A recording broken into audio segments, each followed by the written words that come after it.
बहुत समय पहले वीरगढ़ नाम का एक समृद्ध राज्य था। उस राज्य की रानी महारानी देवयानी बहुत ही शांत और दयालु थी। पूरे राज्य में उसकी अच्छाई के किस्से मशहूर थे, लेकिन राजमहल के अंदर सब कुछ वैसा नहीं था। राजा धीरे धीरे उस रानी से दूर होने लगा और एक दिन उसने दूसरी रानी लाने का फैसला कर लिया। महारानी देवयानी ने कुछ नहीं कहा, बस चुपचाप मुस्कुरा दी। लेकिन उस रात उसके कमरे से ॐ ह्रीं अजीब मंत्रों की क्लीं आवाज आने लगी। चामुण्डयै विच्चे नमः। ॐ शक्ति। कुछ दिनों बाद महल में अजीब घटनाएं शुरू हो गई। नई रानी हर रात बीमार पड़ने लगी। उसके शरीर पर अजीब निशान बनने लगे, जैसे कोई उसे धीरे धीरे खत्म कर रहा हो। राजा परेशान हो गया, लेकिन असली रानी अब भी शांत थी और हर रात आईने के सामने बैठकर धीरे धीरे मुस्कुराती थी। एक रात राजा ने छुपकर देखा, महारानी देवयानी अपने कमरे में अकेली नहीं थी। उसके सामने एक काला साया खड़ा था। रानी बोली, उसने मुझे धोखा दिया, अब उसकी हर खुशी खत्म होगी। साया हंसा और बोला, तुम्हारा बदला पूरा होगा। राजा के हाथ कांपने लगे। अब उसे समझ आ गया। राजा डरते हुए कमरे में घुसा। देवयानी, ये तुम क्या कर रही हो? रानी धीरे से मुस्कुराई। बस अपना हक ले रही हूँ। काला साया आगे बढ़ा और बोला, हर बदले की एक कीमत होती है।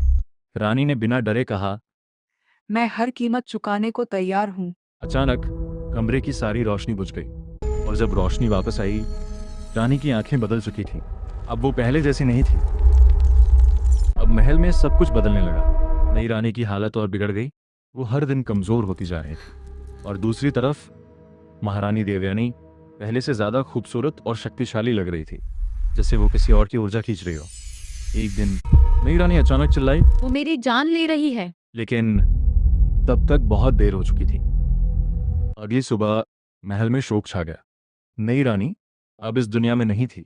राजा टूट गया, लेकिन महारानी देवयानी अब भी शांत थी। उसने धीरे से कहा, अब शुरुआत हुई है। राजा ने गुस्से में तलवार उठाई। तुम राक्षसी बन चुकी हो। रानी हंसने लगी। नहीं, मैं वही बन रही हूँ जिसे तुमने बनाया है। अब राजा हर समय डर में जीने लगा। उसे हर जगह रानी का साया दिखने लगा। रात को उसे फुसफुसाहट सुनाई देती। अब तुम्हारी बारी है। राजा सो नहीं पाता। एक रात जब वो सो रहा था, अचानक उसने महसूस किया कोई उसके पास बैठा है। उसने आंखें खोली तो रानी उसे घूर रही थी। राजा कांपते हुए बोला, तुम चाहती क्या हो? रानी धीरे से झुकी और बोली, तुमने मेरा दिल तोड़ा, अब मैं तुम्हारी दुनिया तोड़ूंगी। अचानक पूरा महल हिलने लगा। दीवारों में दरारें पड़ने लगी। काला साया फिर प्रकट हुआ।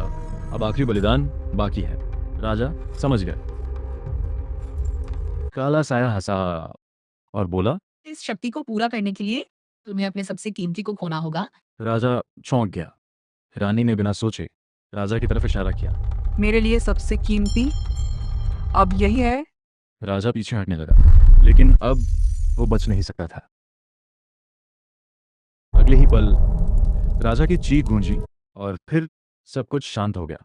सुबह महल के सिंहासन पर अब राजा नहीं, बल्कि महारानी देवयानी बैठी थी।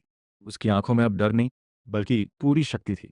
लेकिन उसके पीछे वो काला साया अब भी खड़ा था, क्योंकि अब रानी ने सब कुछ पा लिया था, लेकिन अपनी आत्मा खो दी थी।